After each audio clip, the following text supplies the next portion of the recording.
a Saturday 5 o'clock kick in Tallahassee against Duquesne. So we got a lot to do.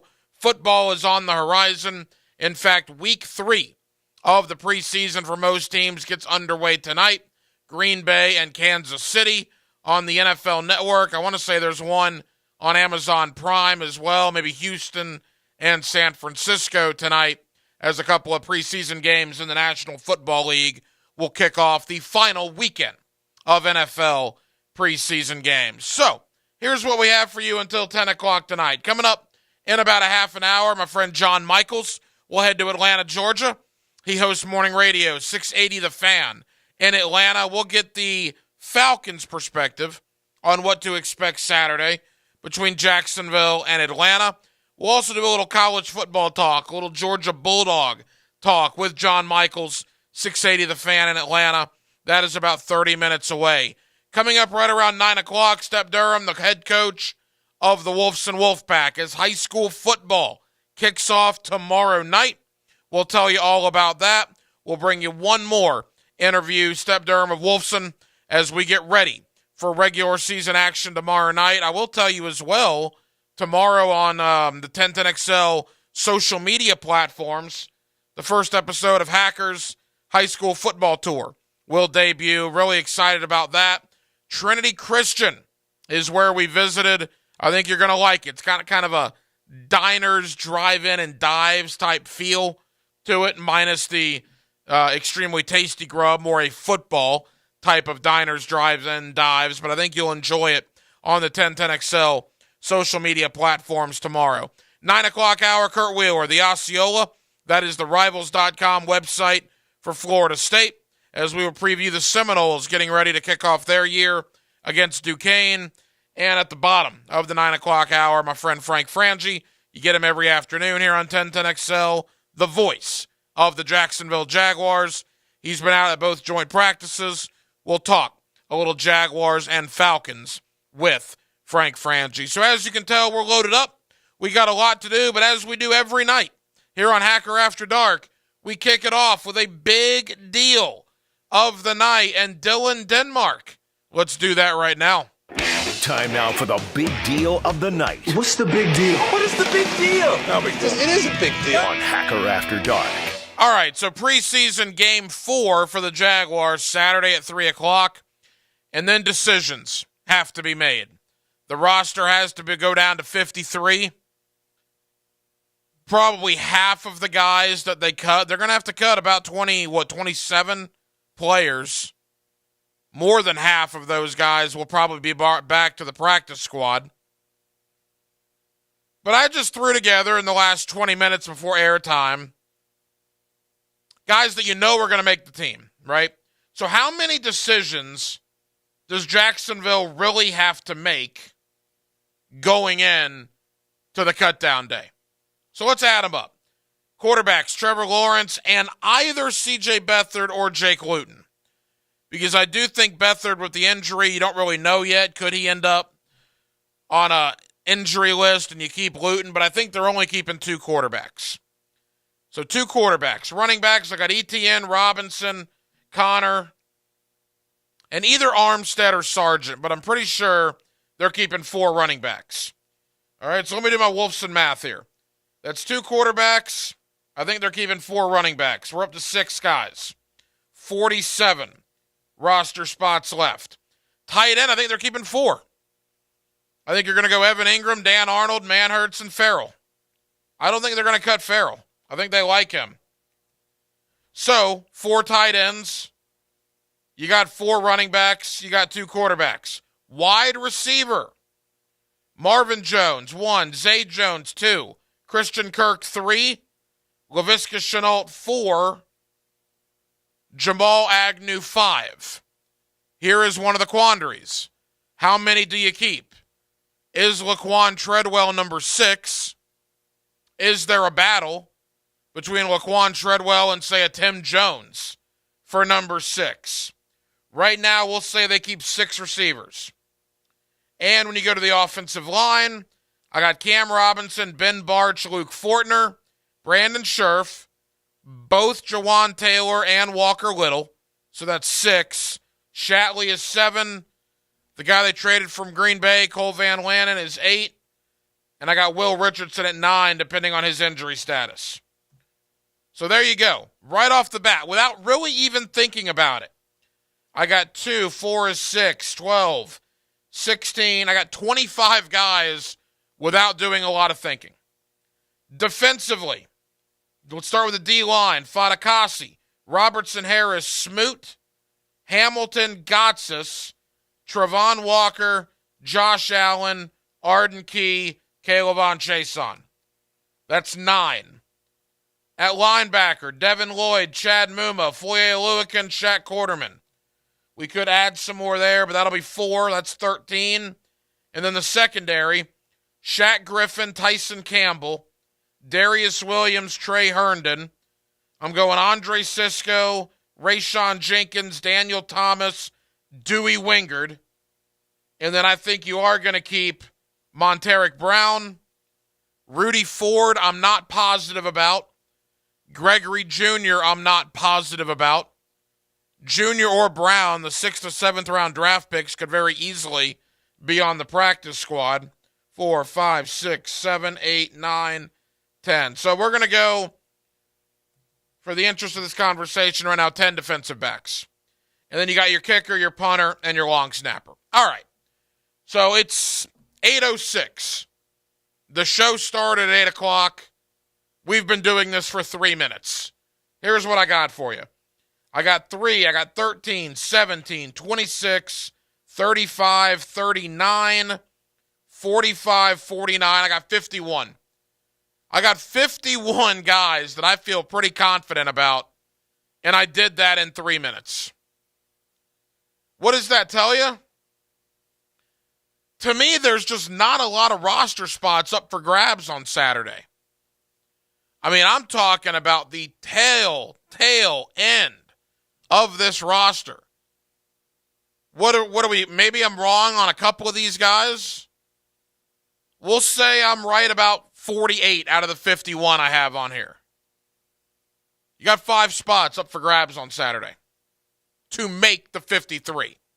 Now you got starting spots up for grabs with Little and Taylor at right tackle. Maybe another one or 2, but both of those guys will clearly be on the roster. There's just not a lot of room for guys to make this team. I don't have an undrafted free agent making this team. Normally the Jaguars are good to keep at least one undrafted free agent. I don't have one. Kevin Austin, I don't have making the team. Where? There's no room. Wide receiver is one of the deepest positions on this roster. I'm struggling to find room for Treadwell. I'm struggling to find room for Tim Jones, who has looked really good.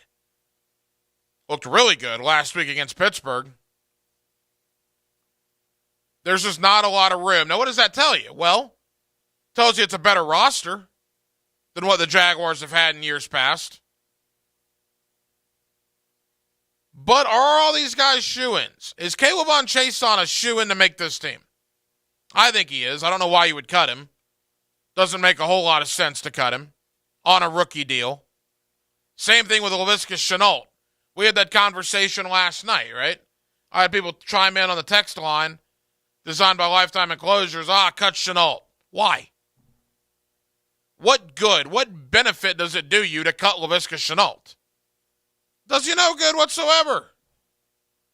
Now, trading him's a different topic.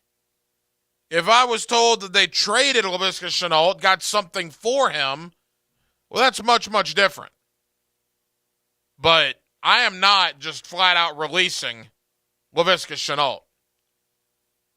Denmark, can we do a This Just In on Hacker After Dark? I'm at a loss for words right now. This Just In on Hacker After Dark. Is that Patrick Mahomes taking the field? It sure is. He's playing tonight. Wow. Ladies and gentlemen, Patrick Mahomes, Andy Reid. Preseason or not, he is out there. He threw the ball like 20 times on Saturday in preseason game number 2 for Kansas City, and they're putting him out there. Is that Mecole Hardman too out there? That's the starting Kansas City offense. Wow. Now, hold on. Wait a minute. Hold on. Wow. Oh, don't do it. No, they're okay. All right. I thought you were about to say this was from last week. At least it was a this just in. No, it's definitely not from last week. He went out there. They I think said something over the PA about the great Lynn Dawson, and Mahomes left the field. All right, so now I feel a little better about things. I could not believe that Patrick Mahomes was going to play in this game, and he is out. By the way, Lynn Dawson, the great former Kansas City Chief quarterback, a guy I grew up watching on Inside the NFL. The incarnation of Inside the NFL now cannot hold a candle to what it was back when you had Jerry Glanville and Nick Buoniconti and Lynn Dawson and Chris Collinsworth on HBO. That was my generation of Inside the NFL. But Lynn Dawson passed away earlier this week. So we'll keep you updated. Green Bay, Kansas City. I was about to say, if the Jaguars aren't playing Trevor Lawrence, the Falcons aren't playing Marcus Mariota, but the Chiefs are going to throw Patrick Mahomes out there? Whew. Nope. He has been pulled, but a nice tribute there to Lenny Dawson in Kansas City. So back to the Jaguars. Joint practice with the Falcons today. By all indications, it went well. I saw Foye Oluokun with an interception. Would have been a pick six probably. James McCourt. You say, who's James McCourt? Well, that's the guy the Jaguars just signed. That's their new kicker. I saw tweets that he was 8 for 8 in field goals, including a pretty long field goal to end practice. Good. He made 8 50-plus yarders in college. He was a 2-time All-Big Ten selection at Illinois. But again, like we talked about last night, I have sung the praises of Trent Baalke this entire offseason. The kicking game does not look good right now. Now, maybe they got unbelievably lucky and James McCourt will turn into the next Mike Hollis, Josh Scobie, Josh Lambo. I hope that happens. But the fact that we're 17 days away from Washington and the only kicker on your roster you claimed off of waivers yesterday who just got cut by the Chargers is not exactly a great look. But apparently it was a good start for James McCourt in a Jaguar uniform as he went 8 for 8 today. Let me ask you, Jaguar fans, we'll throw this out on the text line, designed by Lifetime Enclosures. Realistically, all right?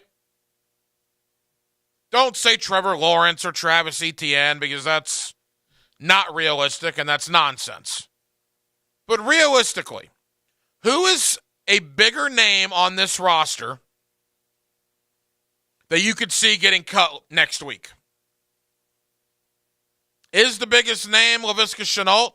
Which, again, I cannot imagine they would do that, but I would say that's realistic. Would they cut Caleb Chason? Is that realistic? What about a Rudy Ford, a Laquan Treadwell?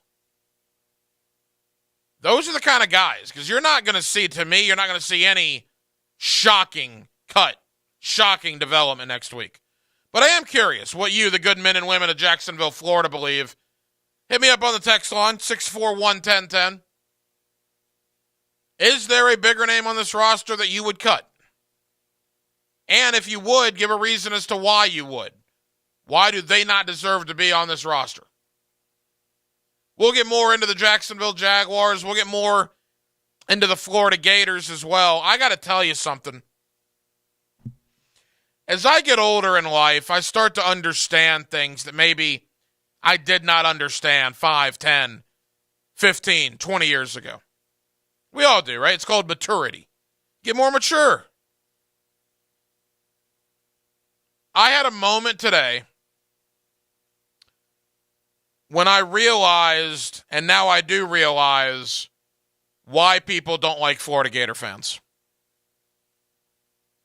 The arguments that I got in this morning, the knockdown dragouts, friendly fire. Everybody listening, you think I got orange and blue goggles on. That's what you've said for years. I'm a Gator homer. You should see some of the texts and tweets I get. It would make a sailor blush. So I'm talking to you now, Florida State fan, Miami fan, Georgia fan. I felt your pain this morning. I kind of understand now why it's so hard to talk to Florida Gator fan on social media. We'll get into that next as well. Hacker After Dark. It is a Thursday night in Jacksonville, Florida, and we're glad you're with us. It's 1010XL, 92.5 FM. We live here because we love it here. This is Jacksonville. This is 1010XL. At Key Buick GMC, receive 0% financing up to 36 months on select GMCs, $500 off all new vehicles for all active, retired, enlisted, and previous military. Whenever you purchase a brand new vehicle from Key, whether it's a Buick or GMC, it always comes with that lifetime powertrain warranty. A full allotment is in now and available. So visit the good folks at Key Buick GMC right across the street from Tinseltown, Southside and Gate. This is your Mad Dad's Update with Chapter President Donald Ford. Mad Dad's is gearing up for our 14th annual motorcycle ride on September 24th. The ride is in support of victims that have died in a violent crime. The ride will begin at Harley-Davidson at I-95 in Bay Meadows, zigzag through the city where murders and shootings have occurred. It will end at Edgewood and London. We will go through Arlington to the east side, north side, Paxton, west side, Lackawanna, and end at Edgewood and Lemons. There will be a celebration at the end of the ride for families who have had a loved one die from a violent nature. The ride will begin at 11 a.m. We're asking everyone to stand out and give us a shout out. Hit me on Facebook and tell me what you think. For information about Mad Dad, go to Mad Dad's Jacksonville Chapter Facebook or MadDadJacksonville.com. Are you suffering from shoulder pain? If you have clicking and popping in the shoulder joint, persistent pain that intensifies with use, an inability to lift your arm over your head, or a tingling, burning sensation in the shoulder, elbow, or wrist, waiting to see a doctor could make your injury worse. Baptist Health and Jacksonville Orthopedic Institute have innovative and effective treatment options available right now to relieve your pain and restore your mobility. Don't wait. Call 904-JOI-2000. Men suffering from erectile dysfunction or PE, regardless of age or past medical history, you'll see instant results on your first visit at Prime Men's Medical Center. And for unlimited time, your consultation and first treatment are totally free. Call now 904-664-8217. Concrete floors don't have to be ugly and hard to clean. Whether it's a garage with cracks, tire marks, and failed epoxy, or any concrete surface that isn't beautiful and maintenance-free, Shark Coatings will transform it. Our coating and warranty are stronger, more durable, and longer lasting than any other on the market. And because Shark Coatings is 100% UV stable for life, it's perfect for any concrete surface outside as well. Shark Coatings will let you reclaim those wasted hours spent pressure washing your driveway, patios, and walkways. Hit us up on social media or call 904-519-5055 to set up your free estimate today. Dierks Bentley is live at Daly's Place, August 28th. You can win tickets with a VIP package. Text Dierks to the text line designed by Lifetime Enclosures for your chance to win at 641-1010. Pickett here for Roof It Right. Don't do it, people. Don't do it. I've told you once. I've told you twice. I'll tell you thrice. Don't let anyone touch your roof if the truck doesn't say Roof It Right. If you need help with your roof this hurricane season, Roof It Right. Need a warranty that's going to actually protect you? Roof It Right. You say you got a little leak? Yeah, I'd roof it right too. See them today at roofitRightFL.com. That's roofitRightFL.com. Roof it right so you can sleep at night. Jeff Prosser here. Do you have a damaged roof on your home? I did too, so I had Ken Lawler and his team help me get my roof replaced through my property insurance. Ken, tell us how it works. Jeff, our team walks you through the process and eliminates the confusion that comes with filing an insurance claim and getting it properly settled. It's all free if we don't recover money for your claim. If you have a damaged roof, call Fifth Element Adjusting or visit FEAClaims.com. If you're happy with the outcome of your claim, Fifth Element Adjusting will not be able to help you. Ken Lawler, DFS number P213199. Stay cooler with Bueller. Pickett here. About 2 years ago, I had Bueller Air out to install the nicest system we've ever had at our home. Why did I choose Bueller? Well, they were and still are locally owned, and their service is immaculate. I mean, they really have the coolest guys in town. Right now, they even have 0% financing available on all new systems. So remember, for AC needs, stay cooler with Bueller. Bueller Air. Stay cooler with Bueller.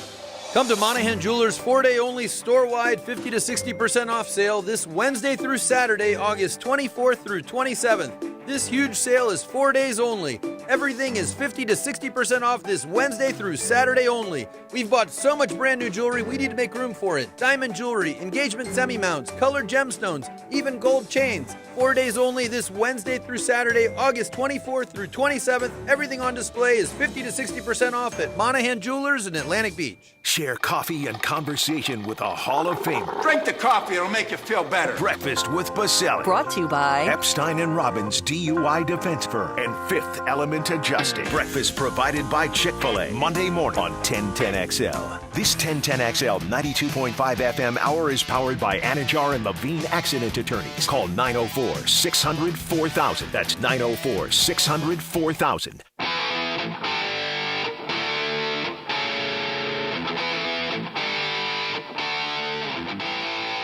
Hacker After Dark on 1010XL. Yes, it is. Glad you're with us. Thursday night edition, Hacker After Dark. As always, we are streaming for your viewing pleasure. Go to YouTube. Search 1010XL, the 1010XL YouTube channel. You'll see Hacker After Dark there. Streaming until 10 o'clock tonight. Be sure and like and subscribe while you're there. Likewise, on Twitter, at 1010XL, the radio station. Official Twitter handle, at 1010XL. Hacker After Dark will be streaming there until 10 o'clock this evening. So give us a watch once you get home, once you get settled in, get the kids to bed. You can check us out on both YouTube and on the 1010XL Twitter feed. 641-1010 is the phone number. All right, couple of things. On the text line is on by Lifetime Enclosures. Jaguar fans, who are some of the bigger names you think should be cut and why? The 955 on the text line says Laviska Shenault. So here we go again from last night because he's slow, small, and inconsistent. Well, a couple of things there. He's definitely not small. All right, Laviska Shenault is not a small man. Slow? I don't think he's very slow either. I would agree with you he is inconsistent. The guy has 121 catches in 2 years. Probably should have upwards of 135 or 140. He has had the drops his first 2 years in the league. But you could do a lot worse than Laviska Shenault as your fourth or fifth option in that wide receiver room. Everybody talks about wide receiver one, right? Who's going to be wide receiver one? You know why the Jaguars are going to be really hard for teams to game plan against? Because I get the vibe some weeks it's going to be Christian Kirk. I get the vibe some weeks Zay Jones will be the main target. I get the vibe some weeks it'll be Marvin Jones. And then I would even throw maybe an Evan Ingram or a Travis Etienne into there. You got arguably 4 or 5 guys that, depending on the week, could be the leading receiver on the team. Now, that's a good and bad scenario, right? That's bad because you don't have that perennial all-pro. I will grant you that. They don't have a guy that's going to Canton right now in their wide receiving room. But who are you going to double team if you're the defense? In a 2-minute drill, Jacksonville needs a touchdown to win. Who are you going out there and you have to stop? Do you have to stop Kirk? Do you have to stop Marvin Jones? Zay Jones, Travis Etienne, Evan Ingram, James Robinson when he's healthy? It's a lot of guys that you have to stop if you can't pinpoint on the main guy in the offense.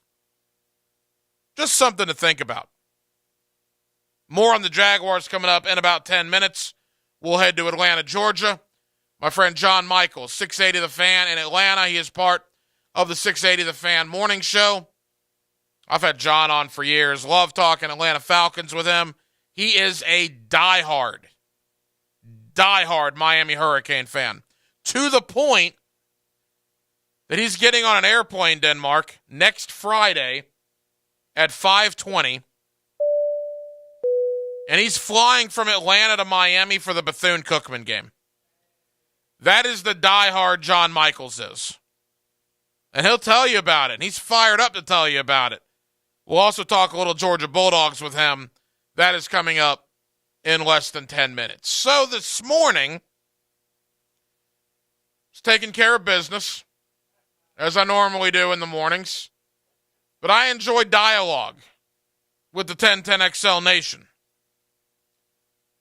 And in the middle of taking care of business, I started getting some tweets about Gator Bites, the podcast Denny Thompson and I did last night, or yesterday, on 1010XL.com, where we got into the conversation of what roster has better players, Florida or Utah.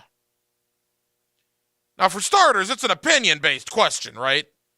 There's not a right answer. You can show me this statistic, and you can show me that recruiting ranking, and you can show me this, that, and the other. There's not a right answer. It's all a conversation, opinion-based. Not if you talk to Gator fans, though. Oh, boy. Florida State, Georgia, Miami. As I get older, I begin to understand more and more why you want to bang your head against the wall when you start getting in an argument with Gator fans. And admittedly, look, my entire family went to Florida. I grew up in the south end zone of Ben Hill Griffin Stadium. I like to consider myself an objective broadcast journalist at this point in my career, but there probably was a time where I was a Gator homer on the radio, where I wore the orange and blue glasses on the radio. But I'm having conversations through Twitter and through social media with these Gator fans that are calling me every name under the sun. I had people on the 1010XL Facebook page say, how did Hacker ever become the host of a Gator podcast? There was that one.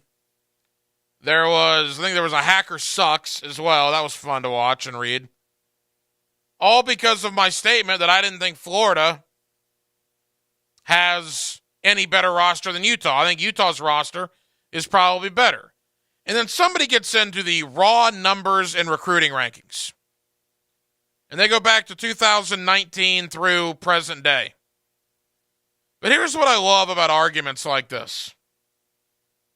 They send me the 2019 24/7 composite recruiting rankings of Florida and Utah. You know the first name that popped up on the list that was sent to me on Twitter from the Florida class of 2019 was 5-star defensive back Chris Steele, who I think might have had a cup of coffee and a ham sandwich in Gainesville before he moved on. That's the basis for your argument? All you do is look at numbers and you send them to somebody? Did you not see the first guy on your list that you sent to me? A 5-star that barely ever played at Florida? Look, Florida might be higher in the recruiting rankings, but here's what recruiting rankings mean. You ready for this? The Jaguars drafted Devin Lloyd, 27th overall in the NFL draft. Everybody here in Jacksonville's fired up to see him get on the field on Saturday. Devin Lloyd was a 2-star prospect when Utah got him. A 2-star prospect when he committed to Utah. You got to be careful about looking at the rankings. I also love this one. This one I just get a kick out of. Oh, well, Florida gave up last year. That's why they were so bad. Florida didn't want to win. They quit on the coaches. Okay. They quit on the coaches, huh? South Carolina game, I'll give you. They did quit. Every other loss Florida had last year, yeah, they really didn't want to win that Missouri game. That's why it went to overtime. They weren't trying to win that one. The LSU game, yeah, they put 42 on the board. They weren't trying to win that. Are you kidding? How can you try to win a game when you only score 42 points? They beat Florida State. Flat out beat them. But, of course, if Florida State would have won that game, it's because the Gators didn't care. Just drives me nuts, man. Florida may very well beat Utah, and I hope they do. I will be rooting for Florida to beat Utah, absolutely.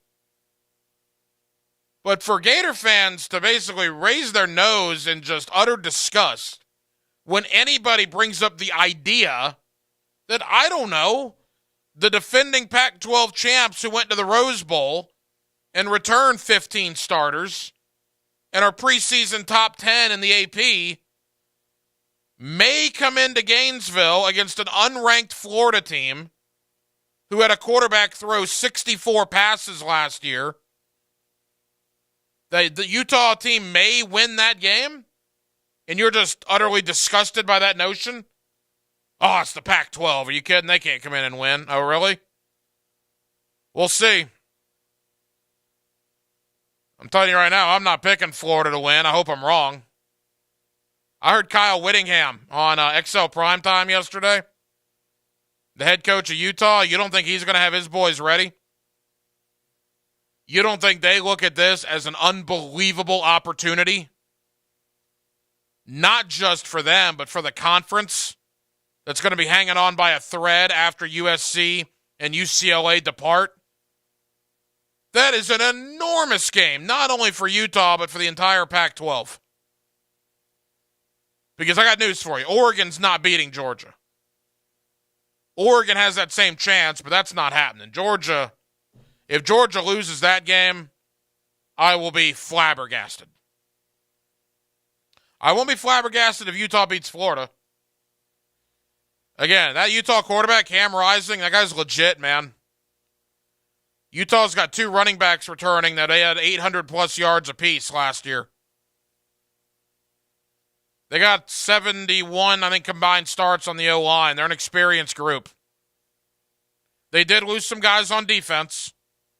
I think Florida can be able to take advantage of their defense. But the only thing I would say to Gator fans is just keep a little bit of an open mind. There is a reason Utah is preseason top 10, and you're not ranked. There is a reason Utah went to the Rose Bowl last year. Denmark, what was that bowl Florida was in? I call it the Toilet Bowl. The Gasparilla Bowl, is that what it was? I don't know, something like that. The Rose Bowl versus the Gasparilla Bowl. And you're going to scoff at me for thinking Utah's a good shot of winning? But again, right, Florida didn't care. Now, I might give you the bowl game they didn't care. That's a possibility. But tell me those Florida Gators did not want to win in Missouri last year in overtime? Tell me Florida didn't want to win in Baton Rouge last year? Come on. When Florida beat Florida State, it looked like they cared that day. That argument is nonsense. Florida was bad last year. Florida was terrible last year. Whether you want to admit it or not, they were not a good football team. And you can sugarcoat it any way you want. If it makes you feel better at night to say, oh, well, they didn't want to win, so that's why we lost all those games. Well, I hope you get some good night's sleep. That's not reality. The only game you could even make that argument for was South Carolina. Heck, the Georgia game, Florida was right there with them. 2 minutes to go in the first half until the bottom fell out.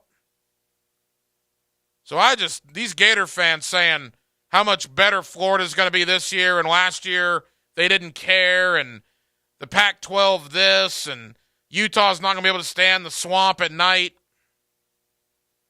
Yeah, well, we'll see. I hope you're right. I hope you're right, and I hope I'm wrong. And if you're right, and if Florida wins that game by 2 touchdowns, I will gladly, save the tape, Denmark, I will gladly come on here on Hacker After Dark the following Monday and tip my cap to you and say, I am happy you were right. And I am happy I was wrong. But I got a bad feeling I'm not going to be wrong. And that's why I'm picking Utah to win that game in 16 days. 641-1010 is the phone number if you want to get involved on the text line. Designed by Lifetime Enclosures. You are more than welcome to do so. Let's head to Atlanta, Georgia. My friend John Michael, 680 The Fan in Atlanta. We'll talk Jaguars, Falcons. We'll talk Hurricanes. We'll talk Bulldogs. With John Michaels next. It's Hacker After Dark. And you've seen our ability to drive the ball and time of possession and keep drives going. It's been great. But in order to win these games, you got to score more points. Beathard wants to throw. Now he's going to run. And C.J. Beathard puts his shoulder down and goes into the end zone. I think there's a lot of good positive takeaways. I think there was a lot of good things we did and a lot to learn from. I think we're right on track where we need to be and where we want to be, and that gives us a lot of hope as we head into the regular season. Next up, Atlanta, Saturday at 3 on 1010XL, home of the Jaguars. People who call QC Kinetics are pretty much fed up with joint pain. It's to the point where it's affecting their quality of life. Maybe they can't pick up their grandchildren anymore, or golf, or play tennis, or walk with their friends. Dr. Justin Garzone, Medical Director at QC Kinetics, the nation's leader in regenerative medicine, giving lasting joint pain relief with no drugs, no steroids, and no surgery. The great thing about our therapies, there isn't any downtime. There's no side effects, so patients can get our treatment and continue on with their day-to-day life. And Dr. Garzone speaks from experience. He had excruciating back pain and got relief at a QC Kinetics clinic. Over a very short period of time, the pain went away completely, and I've had absolutely no symptoms or pain since my treatment. Call QC Kinetics now for your free consultation. Call QC Kinetics, 904-274-5522. That's 904-274-5522. 904-274-5522.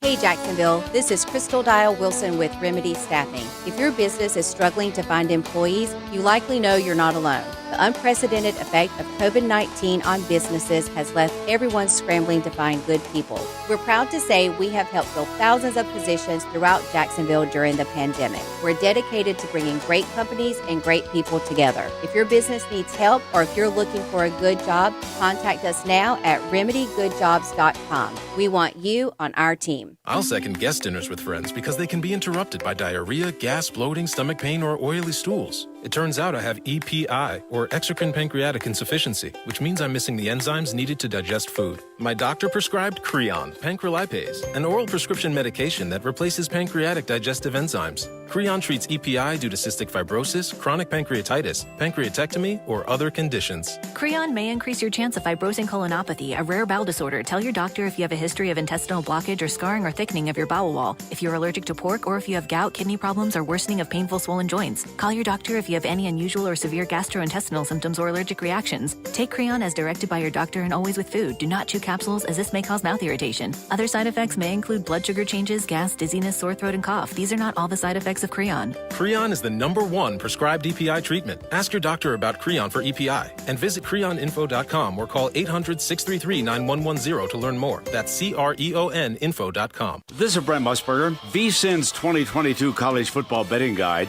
is a must-have betting resource with 330 pages of analysis, trends, and best bets. The full guide is only available at vsin.com, but download a free special edition at 1010xl.com.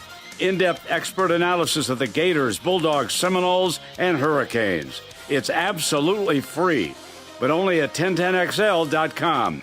That's 1010xl.com.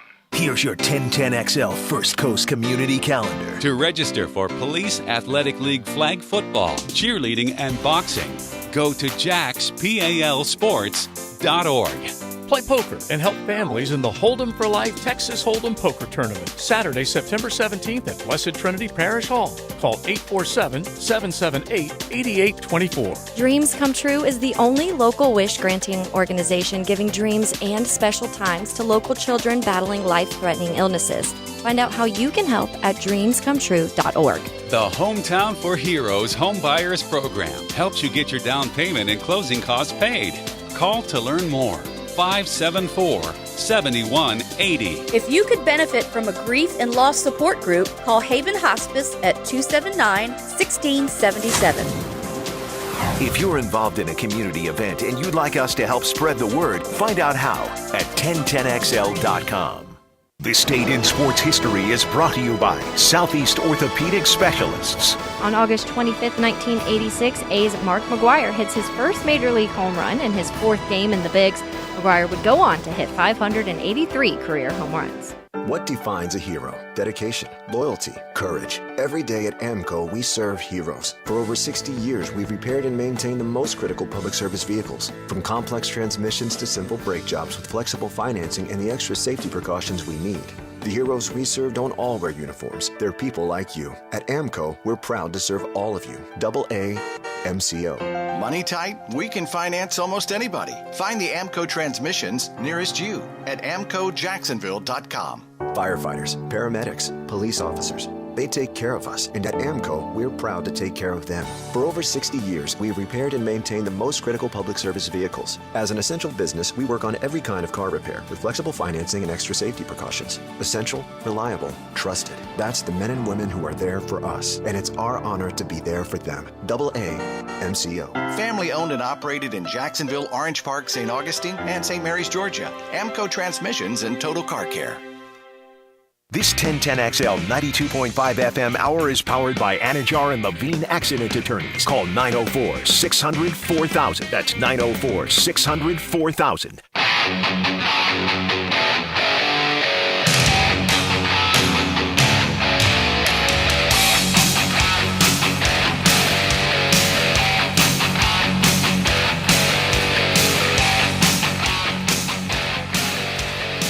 This is Hacker After Dark on 1010XL.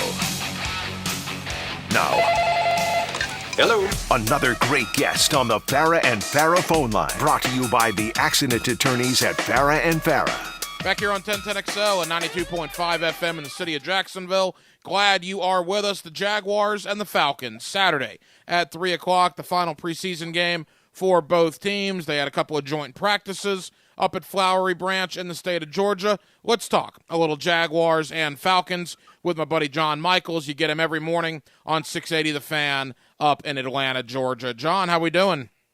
Doing great, Hacker, because it's our time of the year. As much as I love baseball and basketball and everything else, this Saturday we have college football. This Saturday we have a final preseason game.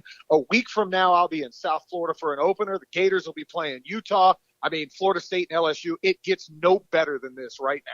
There is no question about that. We've been jonesing for it, and now it's finally here. John, I got to ask you, I had you on, a month and a half ago when we did our division previews. There was not a lot of optimism about the Atlanta Falcons when I talked to you then. Now that you've seen a couple of preseason games, almost an entire training camp, any more optimism on 2022 there for Atlanta? You know, I will say the quarterbacks, both of them, Marcus Mariota and Desmond Ridder, have performed better than maybe I anticipated. You know, watching training camp, it's tough. You're not in pads. They're not really allowed to hit anybody. You don't really get a true look. But the two preseason games, both of them have moved the first and second team offense up and down the field. Ridder specifically against the Jets in week number 2 looked really sharp, getting the ball to his back foot. When he's driving the football in there, he's hitting guys on the move.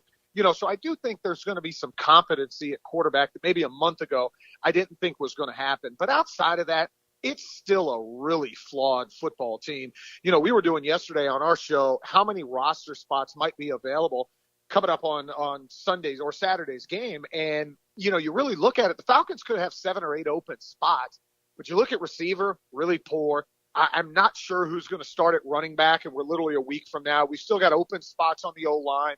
The D-line outside of Grady Jarrett, maybe Lorenzo Carter, don't have guys that can get pressure. So I'm not thinking that the money is going to be on the over when it comes to the Atlanta Falcons and the win total for this year.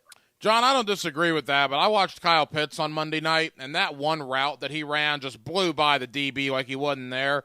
That guy's a freak, man, and we knew that in college. And if he ever gets a quarterback up there, and assuming he will in the next couple of years that can get him the ball, he is going to be a beast for the Falcons for quite some time. Yeah, and the tough thing is preseason, we've yet to see him and Drake London on the field at the same time. Drake played game 1, gets hurt the first catch that he has. Kyle Pitts didn't play, and then obviously last week they held Drake London out for precautionary reasons. And so you'll have some mismatches when you talk about 6'5", Drake London on the outside, 4.4 speed, and all of a sudden 6'6" Kyle Pitts, who you guys know very well from his time at the University of Florida, who was a physical mismatch. The only thing with Kyle Pitts, to me, that needs to improve from year 1 to year 2 is finishing plays. And there were times we talked to Matt Ryan after games, and he'd be like, you know, Kyle sort of quit on that route. And I think that was part of at Florida, you know, and in college, not necessarily just at Florida. I'm not singling out the Gators, but you run a route and you kind of know, hey, this thing's going to get thrown a certain place, and maybe you throttle down on the route. In the NFL, you never know that, hey, you could be the guy that's set to clear out the safety, and then all of a sudden you come open and the ball comes to you. And there were a couple of times last year where Kyle Pitts did not finish the route. He has to work on that. I'm sure he has in the offseason, and he's got to improve his touchdown ratio. Having one touchdown on the year is not going to cut it when it comes to being a guy that was picked 4th overall. But I do believe we've drafted a future superstar at tight end. He just needs a lot of pieces around him. John Michaels, morning host, 680 The Fan up in Atlanta. He's always kind enough to join us here on 1010XL in Jacksonville. John, I like Desmond Ridder, man, what I've seen. Now, Mariota's there. He's familiar with Arthur Smith. Is it a matter of if the season gets away from Atlanta, they might play Ridder more, or is there a chance that Ridder could see some time, relatively early on? I don't think they'll do the quarterback by committee. I don't think they'll put a package together just for Ridder to come in and say play 5 snaps. I do think with the propensity for Marcus Mariota to be injured, unfortunately in his career, I think he's only had 1 year that he played 15 games. I don't think he's ever completed a full season. I think it's just a matter of time before Desmond Ridder gets in there. And then if you look, first 7 or 8 games the Falcons play outside of a trip to Seattle, who's in a rebuild as well, the Falcons play a bunch of teams that could be really good. So there is a chance, you could be 1-6, 2-5, something like that, and then they make a quarterback change. Because, Hacker, here's what I think. Atlanta has to figure out between now and the time the season ends, can Ridder play? Because of the projections, and ESPN this week had their power rankings, the Falcons were dead last. If they finish dead last, you're going to have a big conundrum at the top of next year's draft. Is it C.J. Stroud? Is it Bryce Young? Or if Desmond Ridder can play, you go the Will Anderson route and get an edge rusher. So I do think somewhere throughout the year you got to find out if he can play in regular season games, and we'll see what happens moving forward. It's interesting, the expectations in Jacksonville, John. I'm at 7 wins, and I would be over the moon with 7 wins here in Jacksonville. That would almost double what the Jaguars did in 2020 and 2021. Is the fan base in Atlanta, you guys in the media, are the realistic expectations up there in that 4 or 5 win range? And if they are the fans okay with that? Okay, yes, only because I think they realize that, there's a potential that there's a new quarterback on the horizon. I think there's also just kind of one of those deals where it was moving on from the previous regime, finally moving on from Matt Ryan. Julio Jones is gone. Everything that happened with Dan Quinn is now out the window. I think the fans are realistic. Even if everything goes perfect, at best, this is a 7-win football team. And that's talking about getting every single break that can happen. I will tell you from our show perspective, I think they're going to be right in the 4-win range. A couple of guys on my show, I was just in Vegas last week. They asked me to put money down at the casino because the over-under for the Falcons was 4.5, and they both took the over. So I think a lot of those guys think the team can be better. But for me, it's probably sitting right in that 4 range, being one of the top 2 or 3 picks in the NFL draft, and then next year with about $100 million of cap space, really moving on and rebuilding the team. Couple of more for John Michaels, 680 The Fan in Atlanta. John, final NFL question. On Saturday, the Jaguars have already said they're basically playing nobody, although Devin Lloyd, the second first-round pick, along with Travon Walker, who has not played at all this preseason, might actually get out there against Atlanta, which is something Jaguar fans would love to see. I would have to think from the Falcons' perspective, seeing as how they just played on Monday night, we're going to see very, very few of their starters. Would that be accurate? Probably. And what's interesting, Hacker, is honestly, I'm not sure what they're going to do at quarterback because you think about Marcus Mariota and Desmond Ridder are the only 2 true quarterbacks they have on the roster. Felipe Franks is the 3rd quarterback, and he's kind of the hybrid, playing some tight end, doing a little bit of quarterback. And if you watch the game on Monday night, when he came in the second half, it was basically just hand off, run some zone read, and he did throw the ball a couple of times. So I think you'll have to see some starters for a little while. But I wouldn't anticipate Drake London coming back. Kyle Pitts probably doesn't play. Grady Jarrett's not going to play. A.J. Terrell, Casey Hayward, some of the better guys don't play. I think in positions where there could be battles on the O-line, maybe at running back, maybe for second and third receiver, you see some of those guys. But without having a true look at quarterback, only having 3 on the roster, which is one of the dumbest things I've ever heard during training camp. I think you'll see some, but not a lot. This is where preseason, I think a lot of guys, you and I probably included, they could cut this thing down to 1 or 2 games, do some joint practices, and just get us ready for the regular season. Well, think about us. We had the Hall of Fame game, too. This is preseason game 4 for the Jaguars. That's what we've had to sit through for the last month. By the way, you will hear the Falcons-Jaguars on Saturday, 3 o'clock kick right here on 1010XL and 92.5 FM. John, in the time we have left, let's go to the college game. You're one of the biggest Hurricane fans I know. Finally, Mario Cristobal is just about a week away from making his coaching debut. How excited are you? How excited are the Hurricane fans in your inner circle about his debut next Saturday? Well, this will tell you how excited I am. I have a 5:20 flight next Friday afternoon to fly to Miami to watch us play Bethune-Cookman. So you wouldn't have been able to pay me to go see us play Bethune-Cookman when Manny Diaz or Mark Richt or Al Golden or any other of those coaches were there. But there is a palpable difference in what Mario Cristobal is bringing energy-wise and I think realistic expectation-wise and what you had in the past. There was excitement about Mark Richt going into 2016, but a lot of us were like, wait a second, this guy just got fired for not being good enough, and we ran out and gave him $5 million a year. Mario was 35-13 at his time at Oregon. He was a guy that was able to win a couple of Pac-12 championships, had high first-round picks in Penei Sewell and Justin Herbert. He developed Kayvon Thibodeau to be a high first-round pick as well. Miami hadn't had that in a long time. You know, Jalen Phillips was a one-year transfer, Gregory Russo a later first-round pick. They haven't had that recruiting and that ability. Now it's time to put, basically the metal to the road when you start thinking about games, winnable games early, opportunities in week 3 against Texas A&M, opportunity on November the 19th at Clemson. If you can go 10 wins and make it to the ACC championship game, which when you look at the ACC Coastal, to me is very, very realistic for Miami, I think the sky's the limit. I wouldn't be surprised if there's 50,000 plus for a place that's notorious for getting about 25,000 week number 1. Now, week 2 against Southern Miss at noon, totally different idea. But I think you're going to see a lot of excited Miami fans, including myself, coming up on Saturday afternoon at 3:30. John, I'm curious the conversation in Atlanta about Kirby and the Dogs when it comes to recruiting. Look, he could get whoever he wanted the last few years, with Tennessee being down, Florida having guys that just flat out didn't want to recruit, and Miami having their situation. But now all of a sudden you look, Heupel seems to be getting things going in Knoxville. We know what Cristobal's doing in South Florida, and Billy Napier has been scorching the earth the last month and a half. Any concern that Kirby up there won't be shooting fish in a barrel in recruiting anymore the way he has been? Zero. Not a single ounce of concern. I mean, you got to think he's dealt with that with Nick Saban 2.5 hours away, Dabo Swinney 80 miles up the road. He's had 2 of the creme de la creme programs, basically bordering the state of Georgia. It has been a little different because Florida hasn't recruited as well. Tallahassee's been a train wreck, which couldn't happen to a nicer group. It could stay a train wreck with Mike Norvell for as long as we care. But Kirby has no concerns. He still pulls who he wants. Will he lose a guy or two? Maybe. He's had a decommit or two that have decided to go to different places. But as long as he continues to pump out 11-1, 12-0 seasons, as long as he continues to pump out SEC title game appearances and getting to the college football playoffs, this state, not as good as Florida. And I grew up in Florida, so I can say that. But the state of Georgia isn't far behind. And right now, that dog emblem and that dog logo holds a hell of a lot of weight.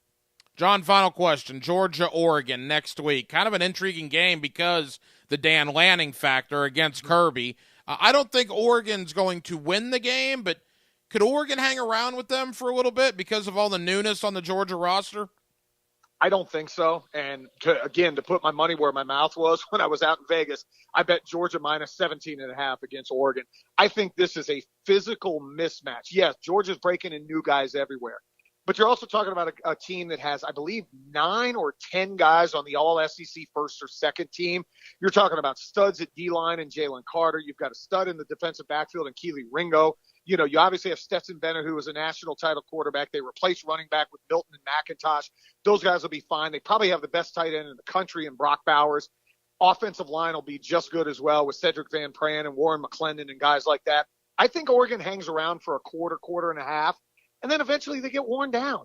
They're just going to get physically beat up inside Mercedes-Benz Stadium. I could see this being 31-13, 31-10. Georgia just pulls away late. And I don't think Oregon has a chance to win. Funny thing is, I was looking on social media, the Duck fans really believe that they're not only going to pull the upset, that they're going to be in the college football playoffs because you get Bo Nix transferring out there. He'll be the quarterback. They've got Noah Sewell, Panay's younger brother, an All-American type linebacker. They've got some really good pieces in the defensive backfield. But I'm intrigued. I'm going to have to watch that one on DVR because I will be in beautiful Hard Rock Stadium watching what should absolutely be a mismatch at that same time. Yeah, no question about it. But the Pac-12 SEC dynamic next weekend is interesting. I agree. Georgia, I think, has an easy time with Oregon. I don't think Florida is going to have an easy time. In fact, I think Utah is going to come in and beat Florida. Utah, to me, John, is really, really good. Certainly one of the games I'm looking forward to next weekend. I always look forward to talking to my buddy John Michaels. You catch him every morning in Atlanta, Georgia on 680 The Fan. John, thank you, brother. We'll talk soon, bud. Anytime, Hacker. Enjoy football this week. Aren't you tired of asking for just enough to get by? Yes. I want to do something that matters. I want to have a life that I'm excited about. I want 1010XL. Congratulations to Exit Real Estate Gallery and their continued support of the Jacksonville Jaguars. As a proud partner since 2016, Exit's unwavering commitment to the Jaguars illustrates their commitment to the North Florida community. A trusted local leader in real estate, Exit's footprint spans throughout the region with 7 offices and over 400 realtors to help you with your real estate needs. So whether you're looking to sell, buy, or rent local real estate, an Exit agent is always available to assist. Drivers and heavy truck mechanics, if you like sports, then you're going to love working at Waste Management. We have a team atmosphere here where we're looking out for one another. We jump in to help out. Listen up. WM is now offering a $5,000 new hire bonus to CDL drivers and heavy truck mechanics for jobs at our sites in Jacksonville, Green Cove Springs, Callahan, and St. Augustine. It's camaraderie. It's everything. I like it. Steady work, competitive pay, weekly paychecks, opportunities for overtime, paid training, and a generous boot and tool allowance. Plus, over-the-top benefits like 100% tuition coverage for you and your family, and home every day. CDL drivers and heavy truck mechanics. Apply online at WM.com/careers. That's WM.com/careers. Search driver and mechanic jobs in Jacksonville, Green Cove Springs, Callahan, and St. Augustine, Florida. A people-first, military-friendly, equal opportunity employer. We are WM. Dierks Bentley is live at Daly's Place, August 28th. You can win tickets with a VIP package. Text Dierks to the text line designed by Lifetime Enclosures for your chance to win at 641-1010. Golfers, it's time to tee it up at Edwin Watts Golf Shops with all the hottest brands in golf at the best prices featuring tailor-made stealth carbon woods and irons. Callaway's Rogue ST collection of woods and irons, Titleist's T-Series irons and Vokey wedges, and Ping's G425 woods and irons. All this and more at Edwin Watts Golf Shops. Swing by and receive a free custom fitting today. Edwin Watts Golf Shops, home of the 90-day satisfaction guarantee, or shop us online at worldwidegolfshops.com. Hacker here from my friends at Xfinity with incredible news when it comes to your internet. If you want it all like I do, there's a new way to save with Xfinity. Now get Xfinity Internet for 12 months with unlimited data and Wi-Fi equipment included, plus a free Flex 4K streaming box and 1 line of unlimited mobile, all for just $75 a month with no annual contract required. That's the Xfinity 3-for-1 bundle. Switching to Xfinity has never been easier. It's risk-free, and you get the Wi-Fi power to power up a whole house full of devices that your family needs. This is a limited-time offer. Restrictions apply. Requires paperless billing and auto-pay with a stored bank account. New fast internet customers only. Xfinity Mobile requires post-pay Xfinity Internet. Go to Xfinity.com/3-for-1. Call 1-800-XFINITY or visit an Xfinity store today. This is Hayes Carlyon for Kingfish Pest Control, a local family-owned business that specializes in pest, termites, mosquito, and rodent prevention.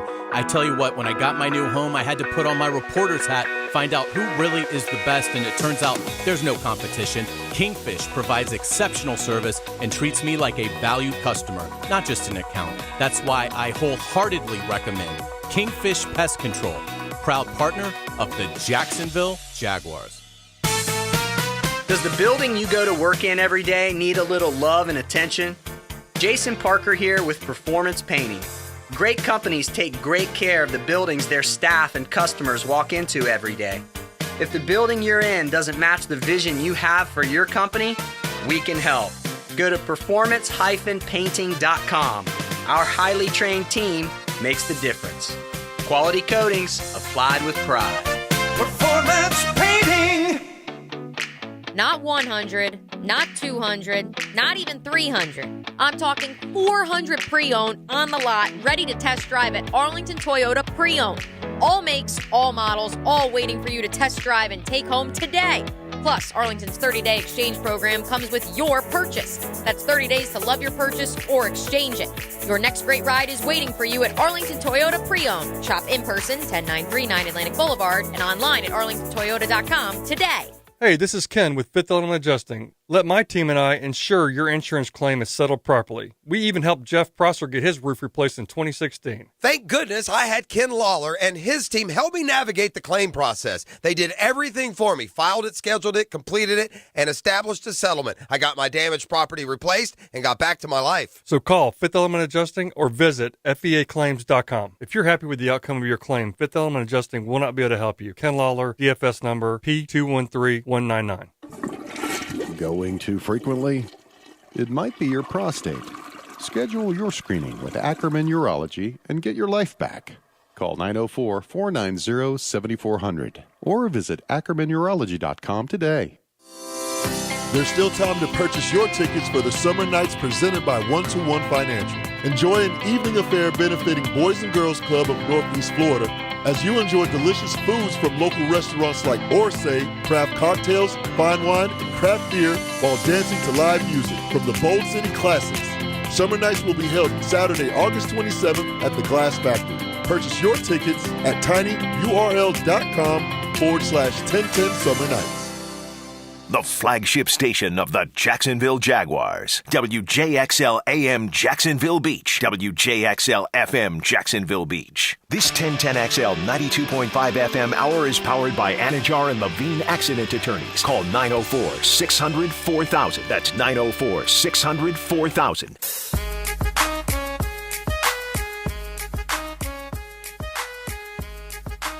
Hacker After Dark on 1010XL. Halftime on Hacker After Dark. 1 hour down, 1 hour to go. We'll take you up to 10 o'clock tonight here on 1010XL and 92.5 FM. Going to get back into the Jaguars in 1 second. But again, on the text line, designed by Lifetime Enclosures. With the fact that I'm picking Utah, a preseason top 10 team, to go into Florida, a preseason unranked team, and win in 9 days. Not 16, but 9. I get this. Hacker, come on. You don't really believe Florida is going to lose to Utah. No, I do. Florida will win by at least 14. Wow. At least 14. It's at home, at night, and despite what you may think, Florida has more talent. Well, I'm going to call Kyle Whittingham then and just tell him not even to make the trip. I mean, that lays it all out right there. It's at night. Florida's got more talent anyway. Utah, what are you doing wasting your time flying across the country for that game? Yeah, get on an airplane. That's right. Duquesne, by the way, gets on an airplane tomorrow to head to Tallahassee. We're going to go to Tallahassee. Kurt Weiler, theosceola.com. He is less than 15 minutes away. Back to the phone lines, a little Jaguar talk in the 9 o'clock hour. Steve in Melbourne, you've been on hold forever. We appreciate it, brother. You're on Hacker After Dark. What's going on? Hey, not too much, Hack. I just got to say, after hearing or reading, I guess, on Twitter and seeing some videos from Demetrius Harvey, I mean, it's great to hear that this new kicker came right in and is 8 for 8. And I just got to ask you, and I don't want to jinx it for the love of God, but do you think maybe lightning might strike twice with an ex-Chargers kicker? You mean of the Josh Lambo variety from a few years ago? Yes, sir. Steve, thank you for the phone call, man. Appreciate you. Yeah, we brought that up. It's ironic, I guess. It's interesting. Josh Lambo cut by the Chargers. Jacksonville picks him up, and he turns out to be a fantastic kicker for about the next 4 years. Could James McCourt be the next Josh Lambo? I hope so. I do. If the Jaguars want to have any success this year, want to win games this year, they have to get points when they're available. If you have a guaranteed 3 points, if you're inside your opponent's 25, 30-yard line, those need to be automatic. Kicks from 45 47 and in, you got to make an overwhelming majority of those. If you miss a few from 50 plus, that is what it is. But a team like Jacksonville, you can't leave points out there. And maybe James McCourt is the answer. He had a good opening day today. Again, 8 for 8 apparently in practice, according to folks that were there in Flowery Branch, Georgia. Tomorrow night. So Hacker After Dark will still be on Monday, Tuesday, Wednesday, Thursday. Denmark and I will be on tomorrow and every Friday up until Thanksgiving. But it will not be Hacker After Dark on Fridays. It will be the Friday Night Lights. Year 16 of the Friday Night Lights postgame show. We kick it off tomorrow. Andrew Gibson will join us. You will hear from victorious head coaches all over Northeast Florida. I'm fired up about it. Denmark, you're in the unique position.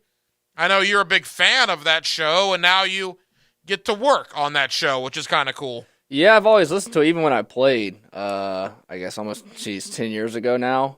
So it's going to be cool, and I'm sure I'll be pretty busy calling all the coaches and congratulating them when they win tomorrow. But we got a good one tomorrow at Powers Avenue, don't we? There's major bragging rights on the line. We're calling it the Hacker After Dark Bowl, all right? Baldwin's not messing around. That's Denmark's alma mater.